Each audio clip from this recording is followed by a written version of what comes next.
2007 model, second owner கண்டிஷனில் இருக்குங்க. Paper பார்த்தீங்கன்னா 27 வரை கரண்ட்டில் இருக்குதுங்க. வண்டியோட டயர்ஸ்லாம் பாருங்கள், 4மே பிரிட்ஜ்ஸ்டோன் டயர்ஸ் போட்டிருக்குதுங்க. ஓட்டி பழகிறதுக்கு ஒரு நல்ல வண்டிங்க. MPFI இன்ஜினு நல்லா இருக்கும் வண்டி. வாங்க அப்படியே இன்டீரியர்ஸ் பார்த்துடலாம். இன்டீரியர்ஸ்லாம் பாருங்க பிரதர், நல்லா வெல் மெயின்டைன் தான், எதுவும் தப்பு இருக்காது வண்டியில்.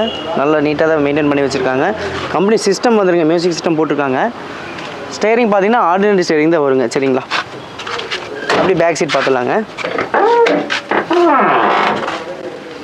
சின்ன டேமேஜஸ் இருக்கும் போது பின்னாடி சீட் மட்டும், அது இந்த பட்ஜெட்டுக்கு அப்படி தான் இருக்குங்க. வாங்க பாடி லைன் பாருங்க, சின்ன சின்ன ஸ்க்ராச்சஸ் இருக்கும், சின்ன சின்ன டென்ட்டு, சின்ன சின்ன ஸ்க்ராச்சஸ் இருக்கும். பட்ஜெட்டுக்கு ஏற்ற மாதிரி இந்த குவாலிட்டியில் இருக்கும் பிரதர். ஏன்னா ஓட்டி பழகிறத மேக்ஸிமம் எடுப்பாங்க, அதுக்கு எந்த தப்பும் வராது. வண்டி நல்லா இருக்கும் பிரதர். இந்த வண்டிக்கு பார்த்தீங்கன்னா பிரதர் ஒரு டவுன் பேமெண்ட் 30,000 ரூபா இருந்தால் போதுங்க. பேலன்ஸ் வந்து நம்ம லோக்கல் ஃபினான்ஸ் பண்ணி எடுத்துக்கலாங்க.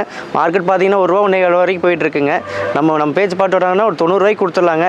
நேரில் வந்தாங்கன்னா இன்னும் அனுசரித்து கொடுத்துடலாங்க. சரிங்களா.